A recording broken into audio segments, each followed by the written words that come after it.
Sivaya Nama, Tiruchitrambaram. Welcome back to our discussion on the 9th Thirumurai. By Lord Shiva's grace, we have already completed 26 Thirupathikams and today we are getting into the 27th Thirupathikam.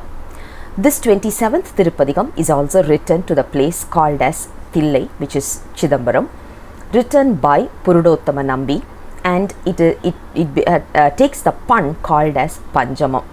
This is also similar to the earlier Padikams written in the format of Agathurai, which we already have been introduced to, which is from a girl's point of view who has fallen in love with Lord Shiva. So a soul who has fallen in love with Lord Shiva is expressing the longingness and the turmoil that the soul is going through.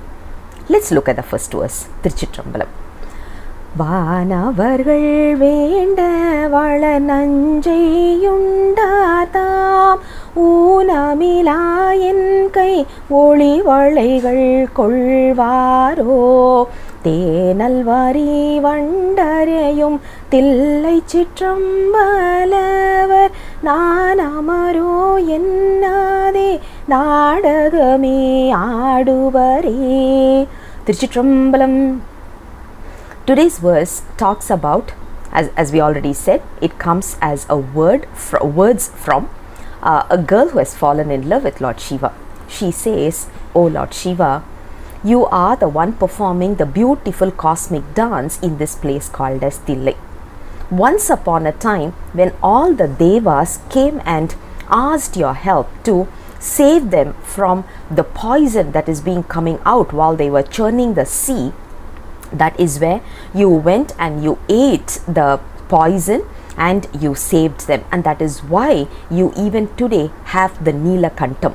We all know Shiva's name is Neelakantan, which is basically to say a throat with a blue tint. The blue tint is based because of the poison that he swallowed the other day.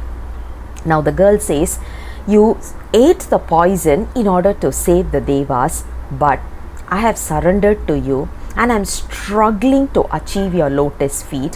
I'm longing to be with you, but you are totally ignoring me, and that is giving me a lot of pain, and I'm going through a lot of anemic situations and all these because of the love I have on you, but even your graceful look is not on me, and why are you playing such a drama? This is what verse number 1 is all about.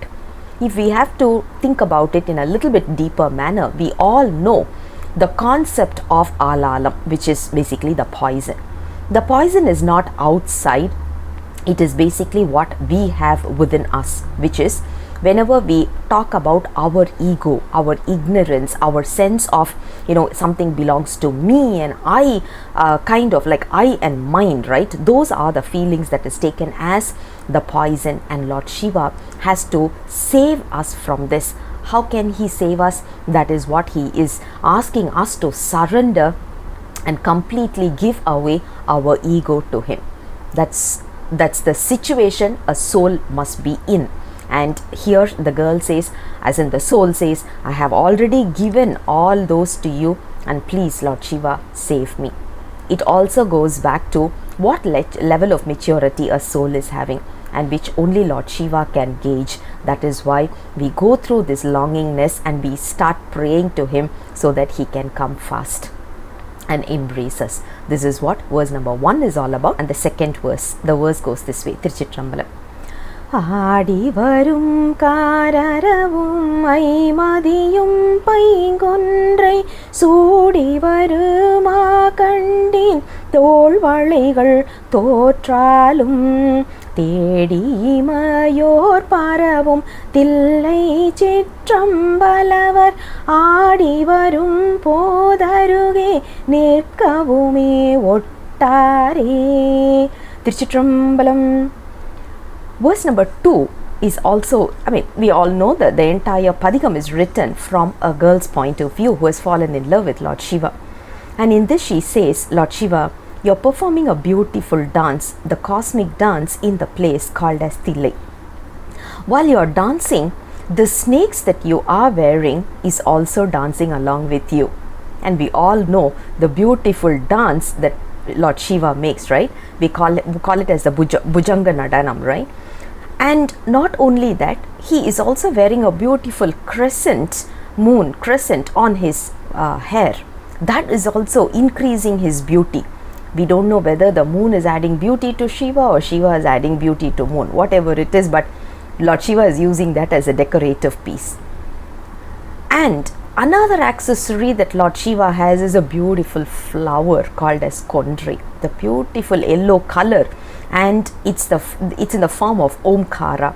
So when we talk about this particular flower, which is a fresh flower that Lord Shiva is wearing, it all so vibrant. The look of it is so vibrant that I've lost control of myself. I've lost my heart to you, and because of that, I'm anemic.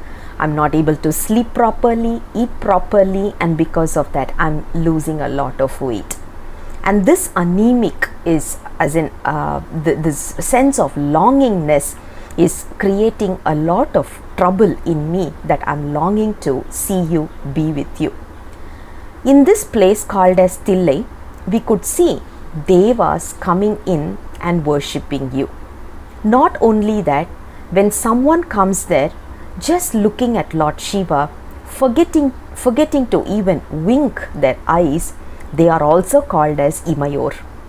They are standing here and they are worshipping you, but Lord Shiva, what you're doing is, while you're performing your dance, you're not letting me stand there. You're chasing me away, you're driving me away. Is this fair? That is what the girl is asking. Now, how should we interpret this is, look at our position. We all know 6 times in a year in Chidambaram, there is a beautiful festival that is conducted where Lord Shiva comes around the entire street. But how many of us are blessed to go and visit him? How many of us have the blessing to go, stay there, see him, fall in love with him? None. Which means, even though we have fallen in love with him, we are not able to see his dance. We are not able to visit him, which means he is driving away us. That is what verse number 2 is coming. It's not from the girl's point of view, but it is from our point of view. It's the soul point of view. All we have to do is just ask him, when is he going to invite us to his place? That's what verse number 2 is all about. And the third verse. The verse goes this way. Thiruchitrambalam. உணர் முப்புறங்கள் ஓரம்பால் பட்டாங்கழல் விழுங்க ஈதுகந்த பண்பினார் sitter மறையோவா Thillai சிற்றம்பலவர் கொட்டா நடமாட கோல்வளைகள் கொள்வாரே. திருச்சிற்றம்பலம். Today's verse also talks about the similar approach, as in a girl who has fallen in love with Lord Shiva. She is complaining that Lord Shiva is totally ignoring her, and the girl's position is nothing but from the soul's point of view, as we already said. In this, the girl says Lord Shiva is the one who burnt down the 3 flying fortresses into ashes. The 3 forts which were flying, which is basically made out of gold, silver and iron. And we all know it is only a metaphor. Rather, we have to look at it as our 3 entanglements, which is Arnavam, Kanmam and Maya. Now, what Lord Shiva did is, just with his smile, just one simple smile, and he burnt down all these into ashes. Remember, the only person who can burn down our karma, as in our entanglement, is Lord Shiva, and that too only with his smile. Now, what we have to do is make him smile at us. How should we do that? By reading Tirupathikams. And we are able to see that even today, when we are reading Tirupathikams, we are able to see his grace, his bliss, his love for us. He's showing it in some way or the other, isn't it? So that is what our first 2 lines in this verse talks about also. And in this, the girl says, Lord Shiva, you are being worshipped by all who are superior beings. They are all worshipping you. I am also worshipping you, but why are you ignoring me?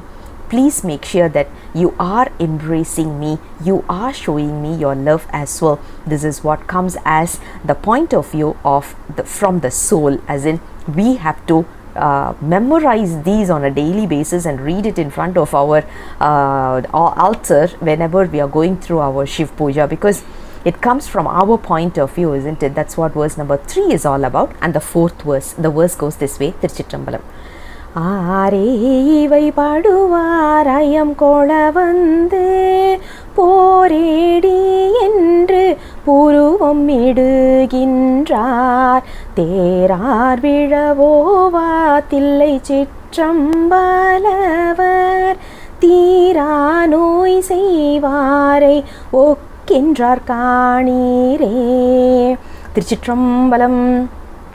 Today's verse is a very beautiful verse. In this, the girl says, Lord Shiva has come down to our house and he is looking for alms. We all know when a beggar comes home, obviously they will be expecting alms, right? But this beggar is a little bit different. He shows a little bit of a symbol that that he wants us, as in he loves us.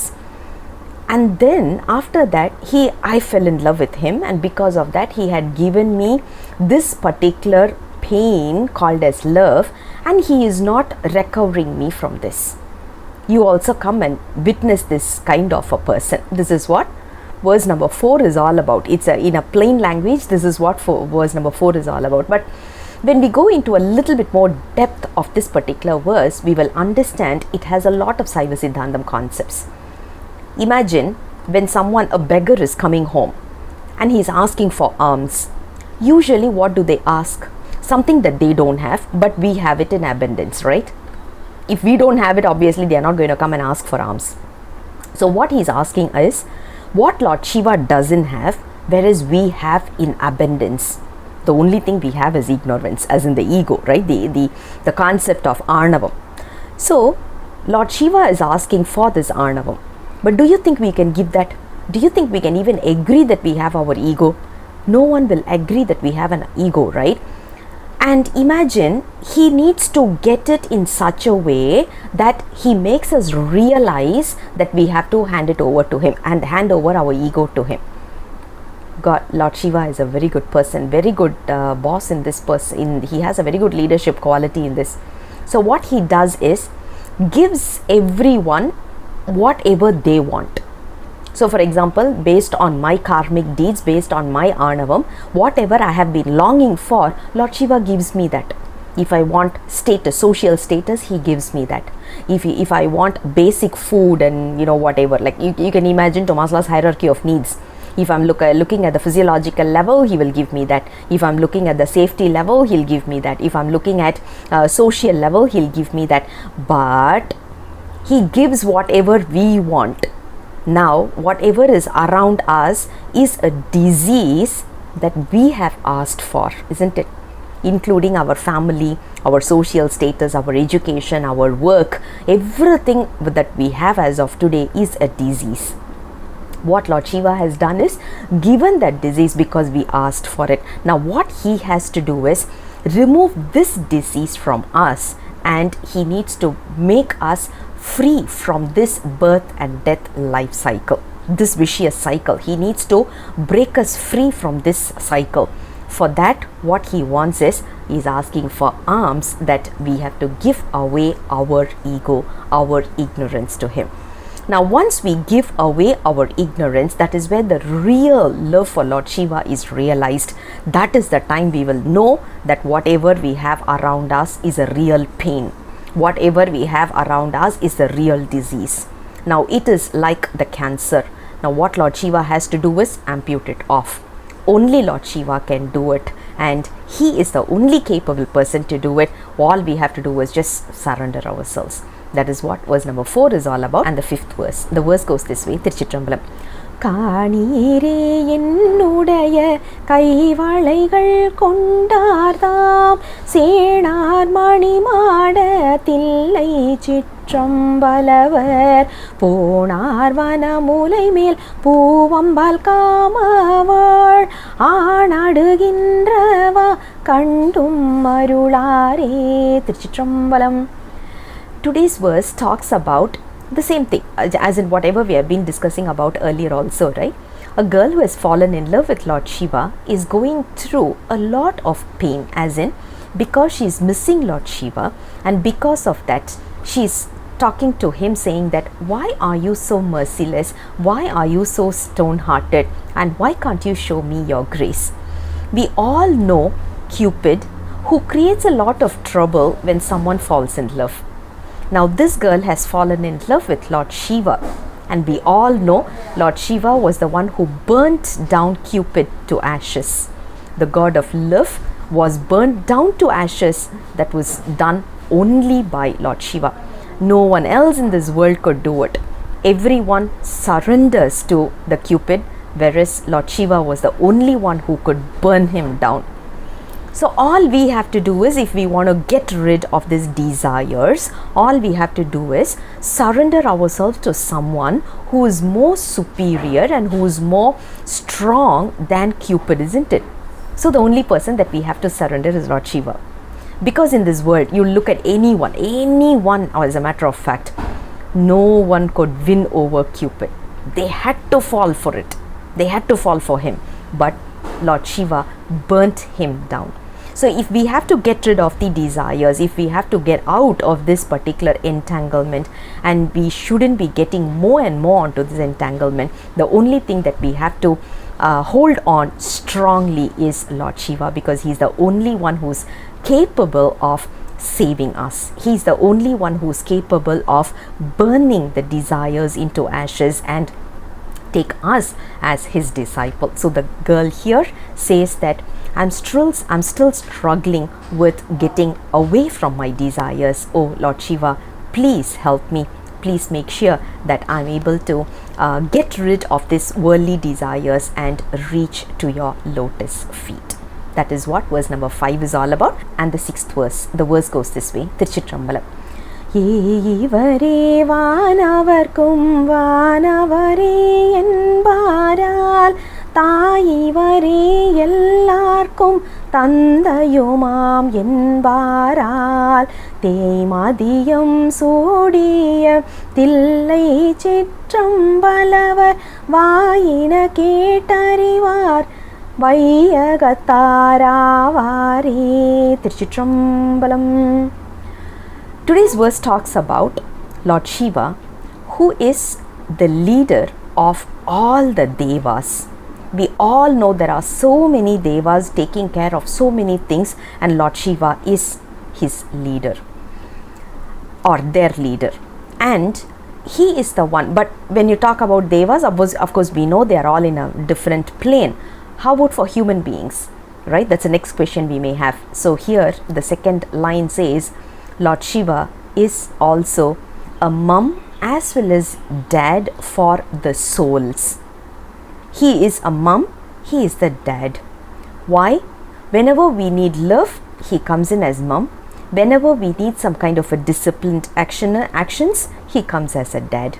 To give knowledge, to give us the discipline, he comes as a dad.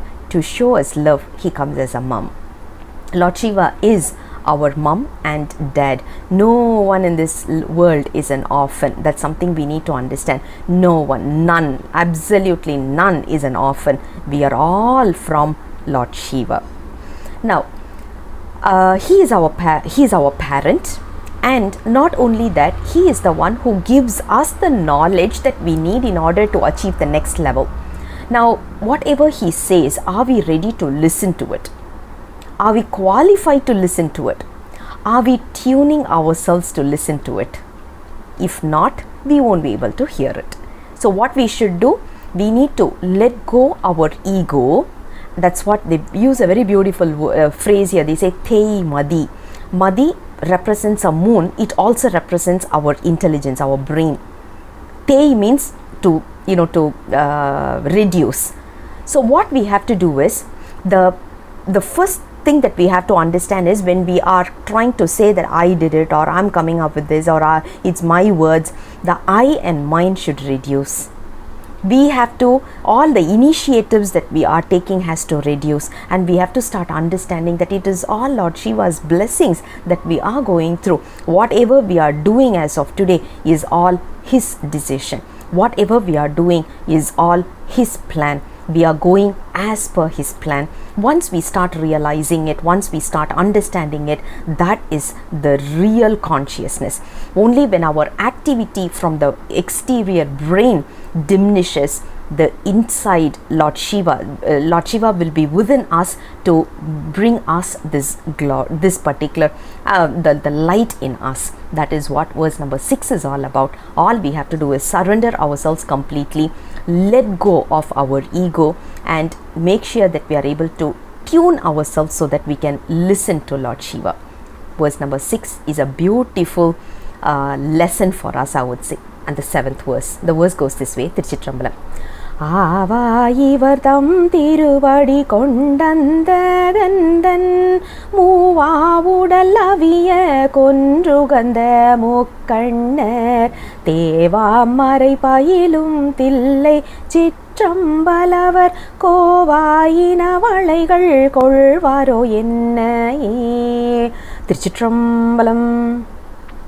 Today's verse talks about Lord Shiva doing all good things for the others, and in this we are able to see one very interesting Puranam which is called as Markandeya Puranam. When sage Markandeya knows that he is going to die at the age of 16, all he did was he hugged to a Shivlinga and he started performing puja throughout continuously. Looking at this, since his time was over, Yama came down and he wanted to take away Markandeyan's life. But unfortunately, Markandeya was performing his puja. But since the time was running out, what the god of death did was, he still tried to take him away. Because of that, Lord Shiva immediately punished the god of death. Now, if you look at it, even the god of death is being punished for the sake of a sage or for the sake of a devotee. Aren't we also devotees? So which means Lord Shiva has to save us, right? He needs to protect us, right? He needs to make sure that we are ending this kind of a troublesome life, isn't it? That is what the girl here is also asking Lord Shiva. She says, why are you not saving me from this world? And some more, you have taken away my bangles, and the bangles are pair bangles that I'm wearing has been taken away by you. What is the significance? Why are you not showing your mercy on me? This is what verse number 7 is coming in as a question. All we have to understand is the biggest pain that we have with us is the ego, the entanglement, the 3 entanglements that we are having, which is Anavam, Karmam and Maya. Now this has to be taken away. Who can do that? We cannot do it because we are still into this entanglement, so we can't really get rid of it. Only an external force is needed, and the external force is none other than Lord Shiva, because he is the most powerful person who can do this great work, because he is the one who can do all the activities or work which cannot be done by a normal person. So he is capable of doing it, and he is the only person who could do it. So this comes as a request from us. We should also have this as a request to say, Lord Shiva, please take me away from this entanglement, and please make sure that I'm always there in your lotus feet. That is what verse number 7 is all about. And the 8th verse, the verse goes this way. Tiruchitrambalam. என்னை வலிவாரார் என்ற இலங்கையர்கோன் மண்ணு முடிகள் நெறித்த மணவாளர் சென்னல் விளை கழனி தில்லை சிற்றம்பலவர் முன்னம் தான் கண்டறிவாரோ வாரிமுத்தரே. திருச்சிற்றம்பலம். Today's verse talks about the Purana of Ravanan. We all know Ravanan was the emperor for Sri Lanka. Right now Sri Lanka, those days it was called as Ilangai. And when he was flying in his He had a flying vehicle similar to a plane as of now. He was flying in that, and when he was flying above Mount Kailash did not let him pass through. Even today they say, right, flights cannot go on top of Mount Kailash. There's a little bit of a different energy there. That's what they say as of now also. So when you look at Ravana, when he was trying to pass through, the mountain was an obstacle. So what he did was, he had this kind of an ego to say, no one can stop me. And can a mountain stop me? So he got down and he wanted to remove the mountain and throw it off. That is when he was punished by Lord Shiva, because Mount Kailash is Lord Shiva's abode, right? So we all know it is his house. So when Ravana tried to destroy that, immediately Lord Shiva punished him. Now, Lord Shiva punishes the wrongdoers and he blesses the right doers. We all know that. Now the girl here asks, I'm showing so much of love and affection on Lord Shiva. I've surrendered myself completely and I've become a Shiva devotee. I have no other expectations. I have no other thoughts other than Lord Shiva. But why is he not showing his love on me? Why is he not showing his affection on me? Everyone says once upon a time he was filled with grace. Do you mean to say that his quality has diminished? That is what verse number 8 comes in as a question. But we all know the answer. Lord Shiva is ever filled with love and affection. All we have to do is just surrender ourselves. The moment we surrender, that is the time he is going to be there to embrace us. Until we get rid of our karma, until we get rid of our arnavam, he can't also do much. That is why he is waiting patiently.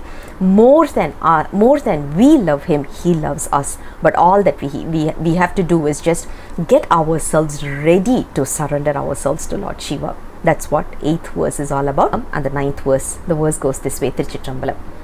முத்தர் முது பகலே வந்தனில் புகுந்து பத்தர் பலியிடுக என்றெங்கும் பார்க்கின்றார் சித்தர் கணம் பயிலும் தில்லை சிற்றம்பலவர் கைத்தலங்கள் வீசி நின்று ஆடுங்கள் நோக்காரே.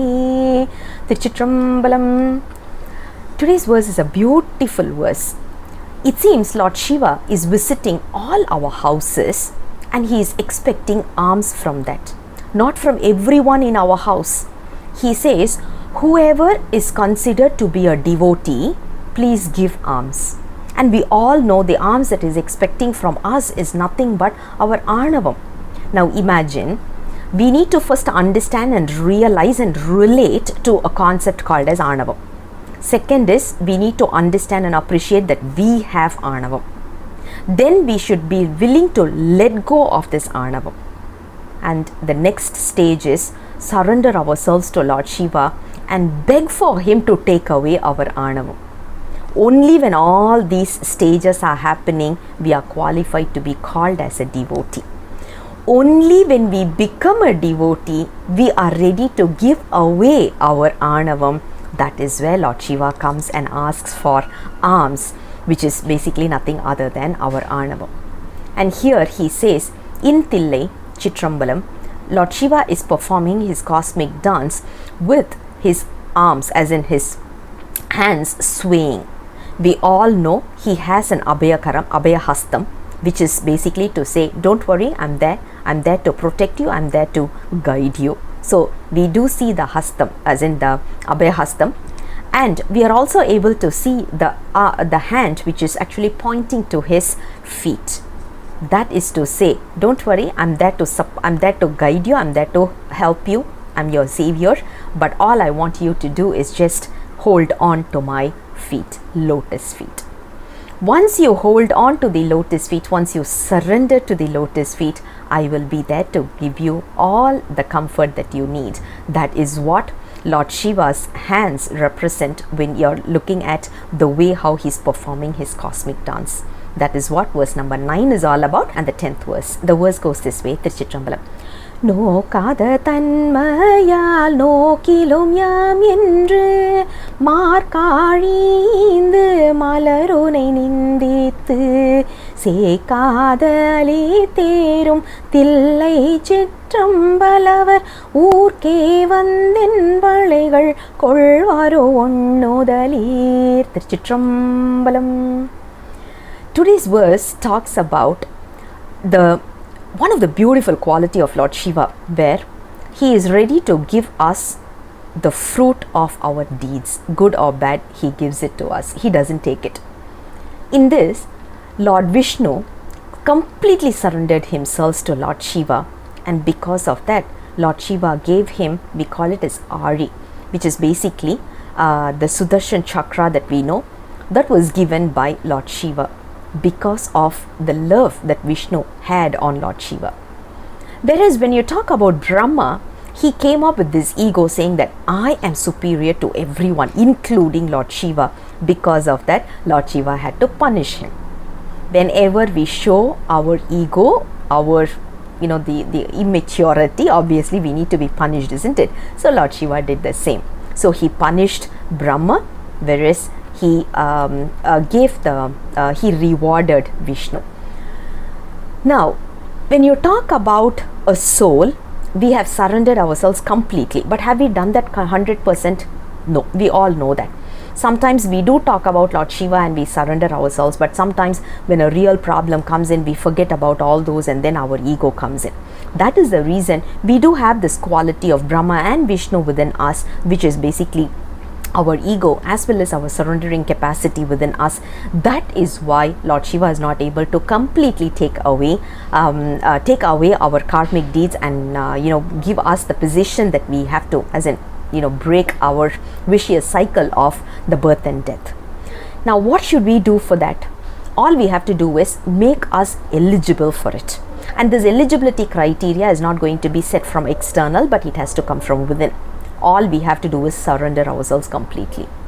Surrender and say, God, Lord Shiva, please make sure that even my ego should not come up, and please help me with that. So all we have to do is just surrender ourselves so that he can bestow his love on us, bestow his grace on us. That is what verse number 10 is all about. And the Falashruti or Thirumurai-Thiruvisaippa, which is the finale verse, 11th verse. The verse goes this way. Chidambaram. பொன்னுதலி காரணமாவும்ப தொழுதேத்தும் கண்ணுதலான் தன்னை புருடோத்தமன் சொன்ன பண்ணுதலை பத்தும் பயின்றாடி பாடினார் எண்ணுதலை பட்டங்கினிதாயிருப்பாரே. திருச்சிற்றம்பலம்.